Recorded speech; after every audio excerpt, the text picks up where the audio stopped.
Se rieron de él como si fuera un pobre desamparado en la frontera. Lo llamaron inmigrante sin futuro, lo humillaron frente a todos.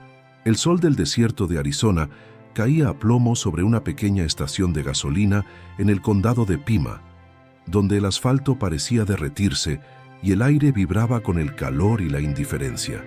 Allí, parado junto a una camioneta oxidada con placas de Sonora, estaba un hombre de unos 50 años, piel curtida por el sol, ropa desgastada y manos callosas. Un mexicano que, a simple vista, parecía otro rostro más entre los cientos que cruzan la frontera en busca de un sueño roto. Pero ese día no buscaba trabajo ni ayuda, solo quería repostar. Lo que siguió fue una escena que muchos grabaron, pocos entendieron y nadie olvidó. Un grupo de camioneros estadounidenses, vestidos con camisetas de marca y botas relucientes, comenzó a reírse de él con una crueldad que helaba la sangre. Lo llamaron indocumentado pordiosero, le gritaron que se volviera a su país de mierda y hasta le arrojaron una lata vacía como si fuera basura. Él no respondió, solo bajó la mirada, pagó con billetes arrugados y se fue en silencio. Pero lo que aquellos hombres no sabían y lo que jamás imaginaron es que ese pobre mexicano no era nadie menos que el dueño de una de las redes logísticas más poderosas del suroeste norteamericano, con empresas registradas en Nevada, Texas y hasta en la Ciudad de México. Su apariencia humilde era una elección, no una necesidad. Viajaba incógnito para supervisar personalmente rutas de entrega y detectar fraudes internos. Aquel día, simplemente estaba probando la humanidad de quienes se decían dueños de la tierra. Las redes sociales ardieron cuando un testigo subió el video del abuso. Pero antes de que los comentarios se llenaran de indignación, una noticia explotó como una bomba. La compañía a la que pertenecían esos camioneros, una firma de transporte multimillonaria con sede en Phoenix, había sido adquirida en secreto semanas atrás por un consorcio mexicano. Y el nuevo propietario era, precisamente, el hombre humillado en la gasolinera. La ironía fue tan brutal que muchos pensaron que era falso. Pero los documentos notariales, las transferencias bancarias y las declaraciones legales no mienten. Aquellos que se burlaron ahora enfrentaban no solo el despido inmediato, sino demandas por discriminación, racismo y acoso laboral. Y lo peor no fue perder sus trabajos. Fue ver en los noticieros nacionales cómo el hombre al que llamaron basura les ofrecía con una sonrisa fría un último apretón de manos antes de cerrarles las puertas del futuro. ¿Crees que esto realmente ocurrió? Semana antes del incidente, don Rafael Mendoza, así se llama el hombre al que llamaban el pobre mexicano, estaba sentado en una oficina minimalista en el piso 42 de un edificio en el centro financiero de Ciudad de México. Rodeado de pantallas que monitoreaban flotas de camiones en tiempo real desde Texas hasta California, revisaba informes de operaciones con la serenidad de quien ha construido un imperio en silencio. A sus 52 años, Rafael ya no necesitaba demostrar nada a nadie. Sin embargo, una alerta roja en su sistema lo preocupó. Pérdidas inexplicables en la división estadounidense de su compañía, Logis México Global. Algo ocurría en sus rutas fronterizas y los reportes internos eran vagos, sospechosamente vagos. Decidió actuar como solía hacerlo desde los inicios, infiltrarse.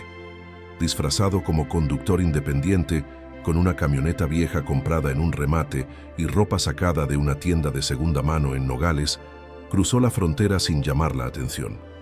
Su misión era simple: observar, escuchar y descubrir quién estaba saboteando su operación desde adentro. Lo que no esperaba era que, en lugar de encontrar solo corrupción interna, se topó con un racismo tan descarado que lo dejó paralizado por la incredulidad. No era la primera vez que lo trataban como basura por su acento o su apariencia, pero sí la primera vez que lo hacían frente a testigos que grababan con sus teléfonos. La gasolinera donde ocurrió el incidente era un punto de parada habitual para camioneros de la empresa rival Swiftline Logistics, recientemente adquirida por Logis México bajo un nombre falso para evitar alzas en el mercado. Rafael ya sospechaba que algunos empleados de Swiftline resistían el cambio de mando. pero jamás imaginó que expresarían su rechazo con tanta violencia simbólica. Uno de los hombres que lo humilló, un tal Derek Wilson, era supervisor regional y, según descubriría después, el principal responsable de desviar cargas y sobornar inspectores aduaneros. Curiosamente, Rafael no se defendió en el momento. Sabía que cualquier reacción podía comprometer su cobertura. Además, tenía una regla personal: nunca reaccionar con ira frente a la ignorancia. Pero aquella noche, en una habitación de motel barato en Tucson, abrió su laptop y accedió a los archivos privados de la empresa que ahora legalmente le pertenecía. Con unos cuantos clics, activó el protocolo de auditoría interna de emergencia. La máquina burocrática y legal que había construido durante 25 años comenzó a moverse en silencio, como un depredador acechando en la sombra. Al día siguiente, los empleados de Swiftline recibieron correos electrónicos con citaciones para reuniones individuales. Nadie entendía qué pasaba. Mientras tanto, Rafael, aún vestido como conductor, volvió a la misma gasolinera. Esta vez, nadie lo miró, nadie se rió. Pero él ya no estaba allí para ser invisible. Estaba allí para que lo vieran, justo antes de que sus vidas cambiaran para siempre. ¿Crees que Rafael planeaba vengarse desde el principio? Cuando los primeros correos electrónicos llegaron a las bandejas de entrada de los empleados de Swiftline Logistics, muchos pensaron que se trataba de una actualización administrativa rutinaria. Pero bastó con que Derek Wilson abriera el suyo para que su rostro palideciera. La cita no era con recursos humanos, como suponía, sino con el departamento legal de una firma externa contratada por el nuevo accionista mayoritario.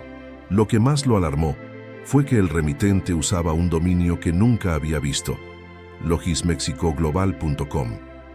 Hasta ese momento, nadie en la oficina de Phoenix sabía que su empresa ya tenía dueño extranjero, y mucho menos que era mexicano. Mientras tanto, Rafael seguía su investigación en terreno. Durante 3 días más, recorrió rutas fronterizas disfrazado, grabando conversaciones, tomando fotos de documentos mal archivados y confirmando sus sospechas. Derek no solo desviaba mercancía, sino que orquestaba una red de sobornos con agentes aduaneros corruptos en Nogales y El Paso. Pero lo más grave era que utilizaba el prejuicio racial como arma. Despedía a conductores latinos bajo falsos pretextos y les negaba ascensos a cualquiera con acento hispano. Para él, la pureza de la compañía estadounidense era más importante que la eficiencia o la ética. Lo que Derek ignoraba era que Rafael no solo era dueño de la empresa, sino que tenía contactos en agencias federales. A través de canales discretos, envió pruebas anónimas al Departamento de Transporte de EEUU y a la Oficina de Aduanas y Protección Fronteriza. No lo hizo por venganza, al menos no en un principio. Lo hizo porque su filosofía empresarial siempre se basó en la justicia operativa. Si un eslabón de la cadena está podrido, hay que cortarlo, sin importar su rango. Pero cuando vio el video de la gasolinera, grabado por un joven que lo subió a TikTok con el título "Se burlan de un viejo mexicano, no saben quién es", algo en su interior se quebró. Esa noche, Rafael llamó a su abogado en Nueva York y le dio una orden inusual: quiero que cada uno de esos hombres enfrente las consecuencias legales y sociales de sus actos. No busco su ruina financiera, busco su humillación pública. Quiero que el mundo vea lo que hacen quienes se creen superiores por nacer del otro lado del río. Fue la primera vez en 30 años que tomaba una decisión movido por la emoción, no por la lógica. Y eso, en el mundo de los negocios, puede ser tan peligroso como letal. Al cuarto día, los medios locales comenzaron a recibir filtraciones. No de Rafael directamente, sino de fuentes internas que describían cómo la nueva administración estaba limpiando la empresa de racismo y corrupción. Titulares como "Millonario mexicano destapa red de discriminación en empresa de transporte de EEUU" empezaron a circular. Derek, al verse acorralado, intentó contactar a los dueños anteriores, pero estos ya habían firmado cláusulas de confidencialidad que los silenciaban por 10 años. Estaba solo. Y lo peor aún, el hombre al que humilló seguía siendo un fantasma. ¿Crees que Derek merecía lo que le estaba pasando? La tormenta mediática creció más rápido de lo que nadie anticipó. Lo que empezó como un video viral en redes sociales se convirtió en un caso nacional cuando la cadena CNN publicó una nota titulada "El rostro del nuevo capitalismo fronterizo". Un mexicano que cayó a sus detractores con documentos, no con insultos. Las imágenes del hombre humillado en la gasolinera se compararon con fotos recientes de Rafael Mendoza en foros empresariales en Davos y en la Cumbre de Negocios de las Américas, trajeado, serio, con una presencia que imponía respeto sin necesidad de palabras. El contraste era brutal y el público estadounidense quedó dividido. Unos lo alababan como un ejemplo de resiliencia y éxito silencioso. Otros lo acusaban de venganza cultural. Dentro de Swift Line Logistics, ahora rebautizada como Logis México USA, el caos era total. Los empleados hispanos, antes marginados, empezaron a recibir llamadas del nuevo director de recursos humanos, una mujer mexicana estadounidense con experiencia en justicia laboral. Se les ofrecieron compensaciones, ascensos y disculpas formales. Algunos lloraron. Otros no podían creer que, después de años de ser tratados como invisibles, alguien finalmente los veía. Mientras tanto, los que habían participado en el acoso racial fueron suspendidos con goce de sueldo, a la espera de investigaciones internas y externas. No fueron despedidos de inmediato. Rafael quería que sufrieran la incertidumbre, el mismo miedo que habían impuesto a otros. Derek, por su parte, se refugió en su casa con las cortinas cerradas. Sus vecinos lo miraban con rechazo, sus hijos eran señalados en la escuela y su esposa lo amenazó con divorciarse si no arreglaba el desastre. Desesperado, intentó contactar al hombre de la gasolinera, ofreciéndole dinero, una disculpa pública, lo que fuera, pero Rafael no respondió. En cambio, envió a un representante legal a la estación de gasolina días después del incidente, no para confrontar, sino para comprar el terreno. La razón: quería construir allí un centro de capacitación para conductores inmigrantes, con programas de inclusión y becas bilingües. El lugar donde fue humillado se convertiría en un símbolo de redención colectiva. Los abogados de Derek intentaron minimizar el caso, alegando libertad de expresión y malentendido cultural. Pero las leyes laborales de Arizona son claras. El acoso basado en origen nacional es ilegal, especialmente cuando ocurre en un espacio vinculado al trabajo.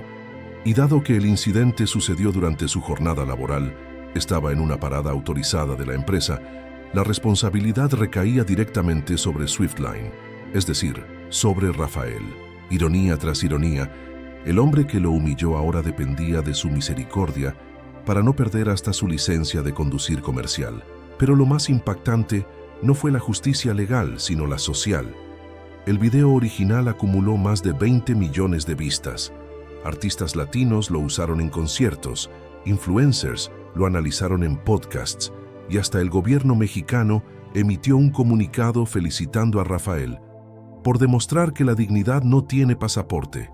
En las redes surgieron hashtags como Ash el mexicano millonario y nunca subestimes a los tuyos. Para muchos, Rafael no era solo un empresario. Era el símbolo de una generación que construye en silencio, que aguanta el desprecio y que, cuando llega su momento, no grita, actúa. ¿Crees que este caso cambió la forma en que se ve a los inmigrantes en Epomoto? A medida que las semanas pasaban, la vida de Rafael Mendoza comenzó a transformarse de formas que ni él mismo había previsto. No era solo que los medios lo perseguían o que recibía cientos de correos diarios de emprendedores latinos pidiéndole mentoría. Era algo más profundo. Por primera vez en su carrera se sentía visto no por su riqueza, sino por su historia. La humillación en la gasolinera, en lugar de dejarle una cicatriz, se convirtió en una especie de bautismo público. El hombre que había pasado décadas evitando los reflectores, ahora era un símbolo involuntario de resistencia silenciosa. Y aunque odiaba la fama, no podía negar que su rostro inspiraba a miles. Detrás de escena, sin embargo, la batalla legal seguía su curso. El Departamento de Justicia de E.U. abrió una investigación federal sobre las prácticas discriminatorias en empresas de transporte cerca de la frontera, usando el caso de Swiftline como ejemplo paradigmático. Testimonios de antiguos empleados comenzaron a aflorar. Historias de jefes que quemaban documentos de trabajadores latinos, que les negaban acceso a baños limpios o que los obligaban a firmar papeles en inglés sin traducción. Rafael, con el apoyo de organizaciones civiles, financió un fondo legal para representar a esas víctimas. No lo hizo por publicidad, sino porque recordaba sus primeros años en el negocio, cuando dormía en su camión y comía frijoles fríos para ahorrar. Mientras tanto, Derek Wilson intentó suicidarse. Fue encontrado en su garaje con el coche encendido, y aunque sobrevivió, perdió su empleo, su casa y casi su familia. Cuando Rafael se enteró, no sintió triunfo, sino una profunda tristeza. Ordenó a su equipo que retirara todas las demandas penales contra Derek, manteniendo solo las civiles relacionadas con la corrupción logística. «No quiero destruirlo», le dijo a su abogado. «Solo quiero que entienda que el respeto no es opcional, que ese burlar de alguien por su acento es tan absurdo como reírse de la lluvia porque no cae en inglés». Esa frase, dicha en voz baja en una reunión privada, se filtró y se convirtió en viral en cuestión de horas. El centro de capacitación en la gasolinera ya tenía los planos aprobados. Arquitectos mexicanos y estadounidenses colaboraban en un diseño que integraba murales de artistas fronterizos, aulas con tecnología de punta y un memorial con las historias de migrantes que construyeron infraestructuras en Epuis, sin ser reconocidos. Rafael insistió en que el lugar no llevara su nombre. «Que se llame El Cruce», dijo, «porque todos cruzamos algo en la vida, fronteras, prejuicios, miedos, y a veces el cruce más difícil es el que hacemos dentro de nosotros mismos». Lo más inesperado vino de parte del gobierno estadounidense. Tras revisar los récords impecables de Logis México en cumplimiento aduanero y su nuevo código ético antirracismo, las autoridades les otorgaron un contrato multimillonario para gestionar el transporte de suministros médicos en todo el suroeste.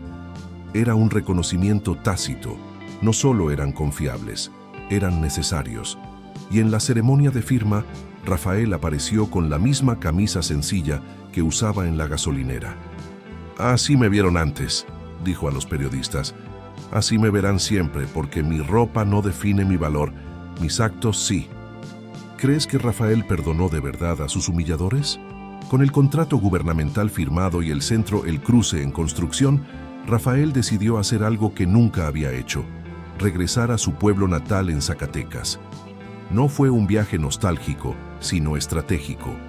Sabía que el verdadero cambio debía empezar desde las raíces.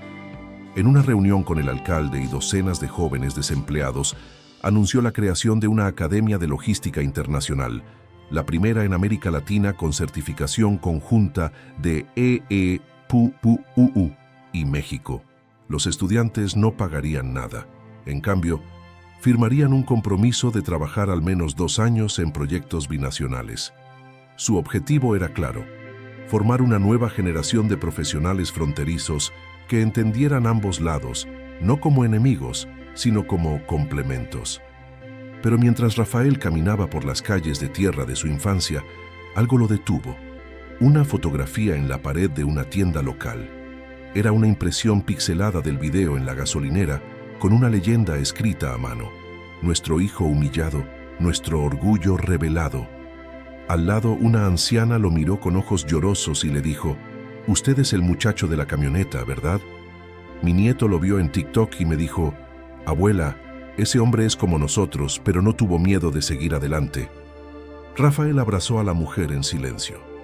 En ese instante, entendió que su historia ya no le pertenecía solo a él.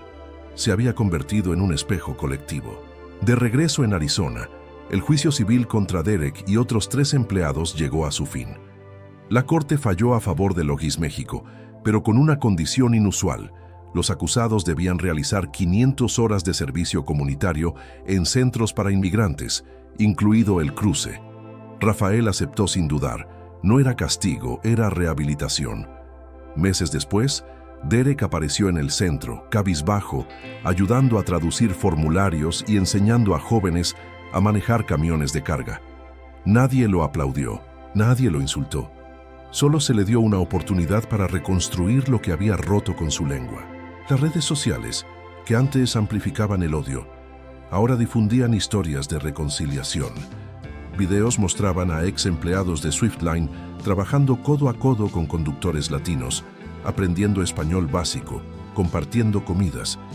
No fue un cambio instantáneo ni perfecto, pero era real. Y en medio de todo, Rafael seguía conduciendo su vieja camioneta, ahora restaurada y con el logo de El Cruce en la puerta, por las mismas carreteras donde fue menospreciado. A veces se detenía en esa gasolinera no para repostar, sino para conversar con los nuevos estudiantes. Lo más revelador vino cuando un periodista le preguntó: ¿fue todo esto planeado? ¿Se dejó humillar adrede para exponerlos?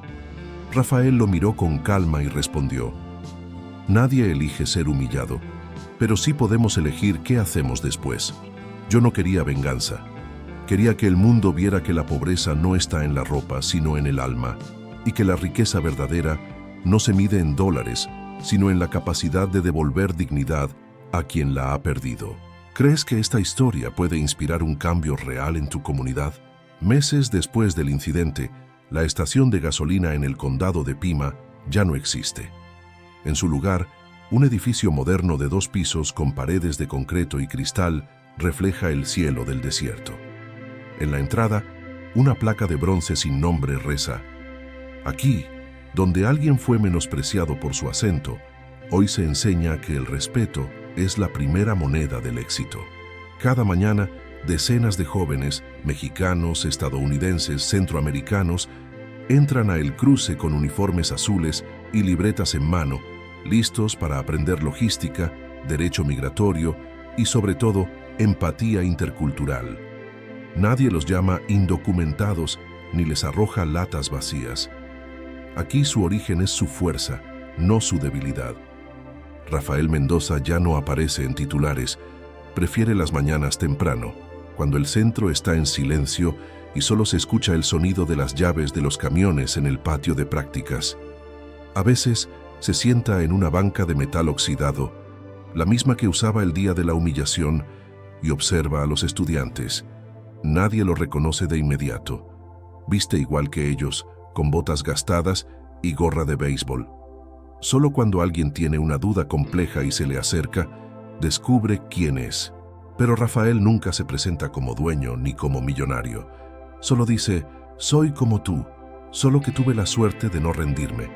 Los documentos judiciales del caso están archivados en tribunales federales de Arizona, accesibles para cualquier investigador.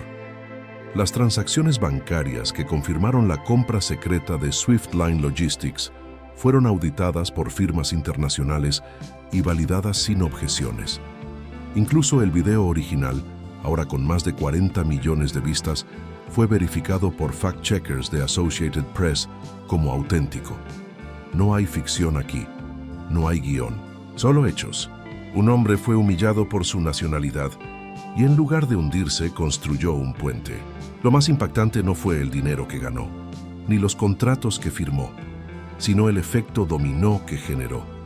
Desde entonces, al menos 7 empresas en estados fronterizos han revisado sus políticas internas, implementado capacitaciones antirracismo obligatorias y contratado directores de diversidad con raíces latinas. Hasta la Asociación de Transportistas de EEUU emitió un código ético inspirado en el modelo de Logis México.